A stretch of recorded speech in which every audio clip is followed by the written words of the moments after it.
ધોરણ 12ના વાલા વિદ્યાર્થી મિત્રો, Om group of school Rajula કુંભારિયાથી અજય શ્રીવાસ્તવ, બાયોલોજી શિક્ષક. ઓનલાઈન અભ્યાસમાં આપ સૌનું હાર્દિક સ્વાગત કરું છું.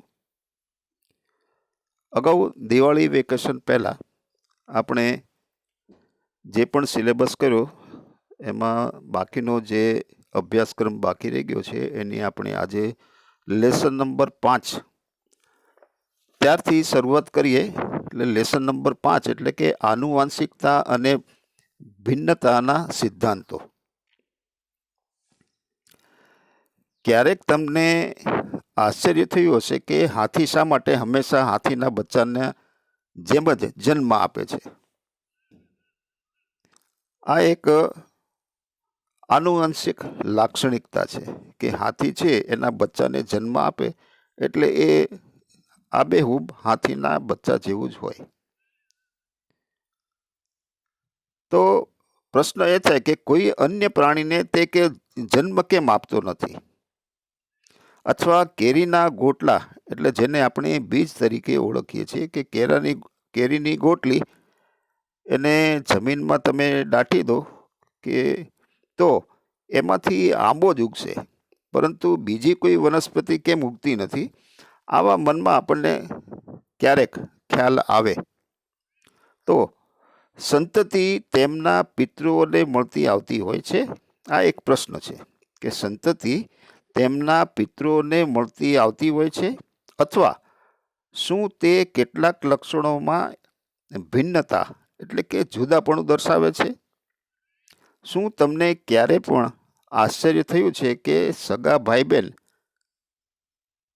ક્યારેક શા માટે સમાન દેખાય છે, અથવા તો ક્યારેક તે અલગ અલગ પણ દેખાય છે. આવા તથા એને સંબંધિત અનેક પ્રશ્નો સાથે વૈજ્ઞાનિક રીતે જીવવિજ્ઞાનની જે શાખા સંકળાયેલી છે તે એને જનીન વિદ્યા તરીકે ઓળખવામાં આવે છે. કહેવાનો મતલબ એમ છે કે પિતૃઓમાંથી જે પણ સંતતિ ઉત્પન્ન થાય તો એ સંતતિ છે જેમાં આપણે મનુષ્ય જાતિનું ઉદાહરણ લઈએ તો એમાં સગા ભાઈ બહેન હોય એ ક્યારેક સમાન દેખાય છે તો ક્યારેક એ અલગ દેખાય છે. આનો અભ્યાસ કરવો હોય તો એ જીવ વિજ્ઞાનની એક શાખા છે જેને જનીન વિદ્યા તરીકે ઓળખવામાં આવે છે. અને આ વિષયના આનુવંશિકતા તથા પિતૃથી સંતતિના લક્ષણોમાં જોવા મળતી ભિન્નતા એની સાથે સંકળાયેલ છે. એટલે કે જનીન વિદ્યા એ એક એવો વિષય છે કે જે આનુવાંશિકતા એટલે કે પિતૃમાંથી સંતતિમાં ઉતરી આવતા લક્ષણોને જોવા મળતી ભિન્નતા કે સામ્યતા એમાં સમાવેશ થાય છે કે સમાવેશ કરવામાં આવે છે. તો આનુવંશિકતા એટલે કે અહીં આનુવંશિકતાનો મતલબ સમજાવ્યો છે કે આનુવંશિકતા એટલે કે જેના દ્વારા પિતૃના લક્ષણો સંતતિમાં ઉતરી આવવાની ઘટના તે આનુવંશિકતાનો આધાર છે. અને ભિન્નતા એટલે કે જેના દ્વારા સંતતિ તેના કે તેમના પિતૃથી જુદી પડે છે. તો અહીં આપણને પ્રશ્ન એ થાય કે ભિન્નતા એટલે શું. તો આપણે આપણા કુટુંબનો દાખલો લઈએ તો આપણો ચહેરો એ આપણા માતા પિતાથી કંઈક અંશે જુદો હશે, પરંતુ સામ્યતા એટલે કે આપણે જેમ બે હાથ છે, બે આંખ છે, બે કાન છે, બે પગ છે, એ જ રીતે આપણે માતા પિતાના જે લક્ષણો છે એ જ આપણેમાં ઉતરી આવે છે. એ સામ્યતા થઈ. અને ભિન્નતા એટલે કે જે પણ થોડુંક જુદાપણું દેખાડે, માતા અથવા પિતાથી એના ચહેરામાં જુદાપણું દેખાય એને આપણે ભિન્નતા કહીએ છીએ. ભિન્નતાનું કારણ એ એક લિંગી પ્રજનનની પ્રક્રિયામાં છુપાયેલું છે. તો આ પ્રશ્ન છે એ એમસીક્યુ તરીકે પૂછી શકાય કે ભિન્નતાનું કારણ શેમાં છુપાયેલું છે? તો ભિન્નતાનું કારણ છે એ લિંગી પ્રજનનની પ્રક્રિયામાં છુપાયેલું છે. એ જ્ઞાન મનુષ્યએ લગભગ ઈસવીસન પૂર્વે 8000 થી 1000 બીસીમાં પ્રાપ્ત કર્યું હતું.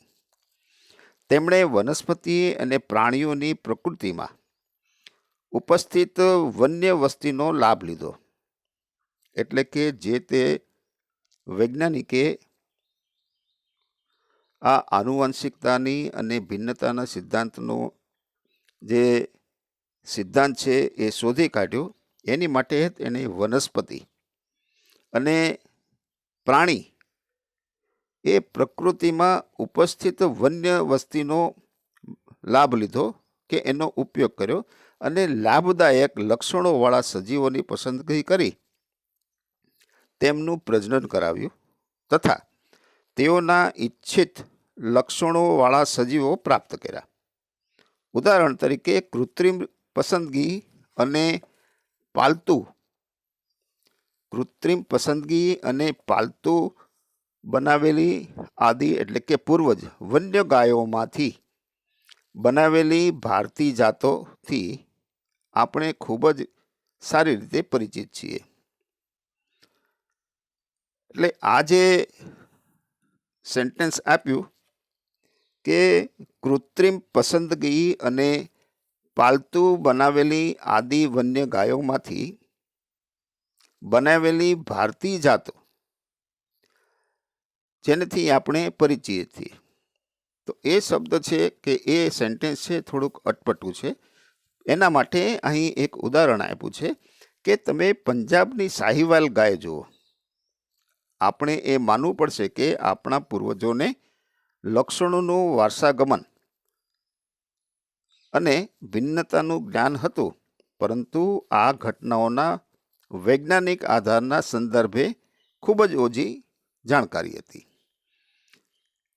હવે પંજાબની સાહીવાલ ગાય એ કદાચ ન સમજાય તો તમને એક બીજું ઉદાહરણ આપું કે આપણે સામાન્ય રીતે ગીરની ગાય અને બીજી અન્ય ગાયો જુઓ તો આપણને ખ્યાલ આવશે કે ગીરની ગાય અને સામાન્ય ગાય એ બંનેના દેખાવમાં અને એના દૂધના ઉત્પાદનમાં પણ ફેરફાર જોવા મળે છે.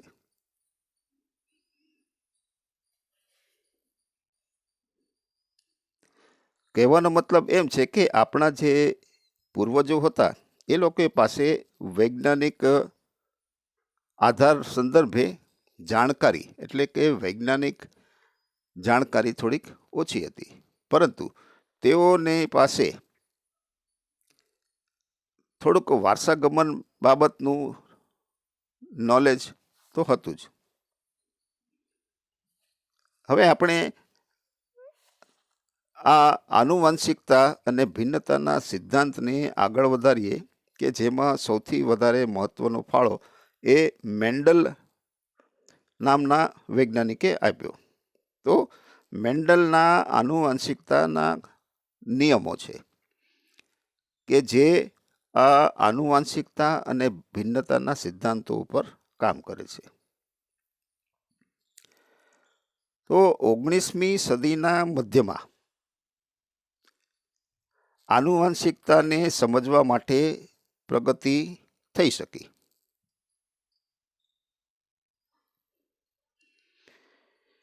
ગ્રેગર મેન્ડલે વટાણાના છોડ ઉપર 7 વર્ષ સુધી એટલે કે 1856 થી લઈને 1863 સુધી સંકરણ એટલે કે પ્રેરિત પ્રજનનના પ્રયોગો કર્યા. પ્રેરિત પ્રજનન એટલે કે પોતાની જાતે એ પ્રજનનની પદ્ધતિ અપનાવી. પોતાની જાતે એટલે મેન્ડલે પોતે. અને એના આધારે સજીવોના આનુવંશિકતાના નિયમો એને રજૂ કર્યા. 7 વર્ષ સુધી એને સંકરણના પ્રયોગ કર્યા અને જે પણ એનું પરિણામ આવ્યું એ પરિણામના આધારે આનુવાંશિકતાના એને નિયમો રજૂ કર્યા. તો મેન્ડલના આનુવાંશિક સંશોધનોના દરમિયાન સૌપ્રથમ આંકડાકીય પૃથક્કરણ અને ગાણિતિક તર્કનો એટલે ગણિતિક તત્વનો ઉપયોગ એ જીવવિજ્ઞાનની સમસ્યાઓના સમાધાન શોધવા માટે થયો. આ પણ એક બહુ અગત્યનું સેન્ટેન્સ છે કે મેન્ડલે જ્યારે આનુવાંશિકતાના સંદર્ભમાં સંશોધન કર્યું એ દરમિયાનમાં સૌપ્રથમ આંકડાકીય એટલે કે સ્ટેટિસ્ટિક અને બીજું છે એ ગણિતનું તર્ક ઉપયોગ, આંકડા અને ગણિત એમ બંને એનો ઉપયોગ છે એ જીવવિજ્ઞાનની સમસ્યાના સમાધાન શોધવા માટે સર્વપ્રથમ મેન્ડલે કર્યો. તેમના પ્રયોગોમાં નમૂનાઓની વિશાળ સંખ્યાએ તેમના આંકડાઓને વિશ્વસનીયતા પ્રાપ્ત કરાવી. એટલે એ આંકડાની મારફતે કે એની મદદથી જે મોટી વિશાળ સંખ્યા એને પ્રયોગ દરમિયાન જે મળી એનાથી એને ચોક્કસતા મળી. તેની સાથે સાથે તેઓના ઉપયોગમાં લીધેલ છોડની ઉત્તરોત્તર પેઢીઓ પર કરવામાં આવેલ પ્રયોગો તથા તેઓની સરળ ધારણાએ એ સિદ્ધ કર્યું કે તેના પરિણામો ભ્રામક વિચારોને બદલે મેન્ડલના આનુવાંશિકના સામાન્ય નિયમોનું પણ નિર્દેશન કરે છે. એટલે એને જે આંકડાશાસ્ત્ર અને ગણિતનો ઉપયોગ કર્યો જેના મદદથી એ પેઢી દર પેઢી જે પ્રયોગો કર્યા અને તેમાંથી જે એને ધારણા કરેલી એ સિદ્ધ થઈ. અને જે પહેલાં એવું વિચારવામાં આવતું કે ભ્રામક વિચારો જે હોતા, માણસોના ભ્રામક વિચારો હોતા કે આમ કરશું એટલે આમ થશે, એમાં પણ એ આનુવાંશિકતાના સામાન્ય નિયમોનું નિર્દેશન કરવામાં પણ એ મેન્ડલ છે એ સફળ થયા. એટલે મેન્ડલે એ આંકડાકીય અને ગણિતશાસ્ત્રનો જે ઉપયોગ કર્યો અને એને અમુક સિદ્ધાંતો તારવ્યા, એ સિદ્ધાંતો તારવીને એમાં સફળતા પણ મેળવી. મેન્ડલે વટાણાના છોડના એ લક્ષણો પર સંશોધન કર્યા કે જે હંમેશા વિરોધાભાસી હતા. આ એક બહુ અગત્યનું સેન્ટેન્સ છે કે મેન્ડલે વટાણાના કેવા છોડ ઉપર સંશોધન કર્યું. તો મેન્ડલે વટાણાના એવા લક્ષણો કે એવા છોડ એની પસંદગી કરી કે જે હંમેશા વિરોધાભાસી હોય. એટલે કે એક વટાણાનો છોડ ઊંચો અને બીજો વટાણાનો છોડ નીચો, તેમજ પીળા અથવા લીલા રંગના બીજ. એટલે તમે માર્કેટમાં જોશો તો તમને ખ્યાલ આવશે કે વટાણાના પીળા દાણા પણ એટલે પીળા બીજ પણ મળે અને લીલા બીજ પણ જોવા મળે. આના કારણે તેઓને આનુવાંશિકતા નિયમોનું આધારભૂત માળખું તૈયાર કરવામાં સહાયતા મળી. ત્યારબાદ વૈજ્ઞાનિકોએ તેનો વિસ્તાર કર્યો, જેનાથી વિવિધ કુદરતી નિરીક્ષણ અને તેમાં નહિવત જટિલતાનું સ્પષ્ટીકરણ થઈ શક્યું.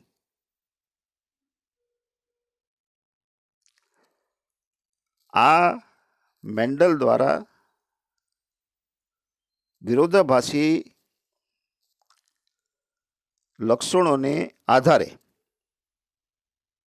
જેમ કે ઊંચા છોડ અને નીચા છોડ, પીળા અને લીલા બીજ એ આનુવાંશિકતા નિયમોનું આધારભૂત માળખું તૈયાર કરવામાં મદદરૂપ થયા. અને ત્યારબાદ વૈજ્ઞાનિકોએ તેનો વિસ્તાર કર્યો, જેનાથી વિવિધ કુદરતી નિરીક્ષણ અને તેમાં નહિવત જટિલતાનું સ્પષ્ટીકરણ પણ થયું.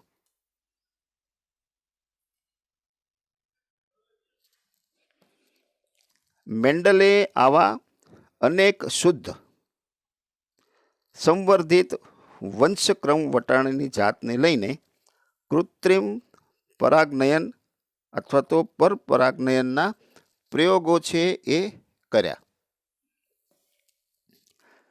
મેન્ડલે આવા અનેક શુદ્ધ સંવર્ધિત વંશક્રમ વટાણાની જાતને લઈને કૃત્રિમ પરાગનયન અથવા તો પરપરાગનયનના પ્રયોગ કર્યા. તો પ્રશ્ન અહીંયા એમ થાય છે કે મેન્ડલે શુદ્ધ સંવર્ધિત એટલે કે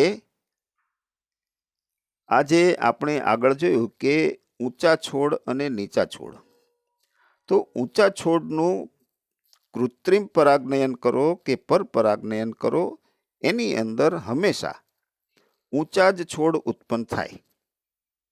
જ્યારે નીચા છોડ હોય એમાં જો શુદ્ધ સંવર્ધિત વંશક્રમ હોય, એટલે કે કૃત્રિમ પરાગનયન કરો કે પરપરાગનયનના પ્રયોગ કરીએ તો એની અંદર હંમેશા નીચા જ પ્રકારના છોડ ઉત્પન્ન થાય. શુદ્ધ સંવર્ધન વંશક્રમ એટલે કે જે ઘણી બધી પેઢીઓ સુધી સતત સ્વપરાગનયનના ફળ સ્વરૂપે સ્થાયી લક્ષણો છે એ પ્રદર્શિત કરે. તો આ છે એ શુદ્ધ સંવર્ધિત ની વ્યાખ્યા.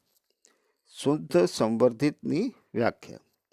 તો શુદ્ધ સંવર્ધન એટલે કે વંશક્રમ એટલે કે જે ઘણી બધી પેઢીઓ સુધી સતત સ્વપરાગનયનના ફળ સ્વરૂપે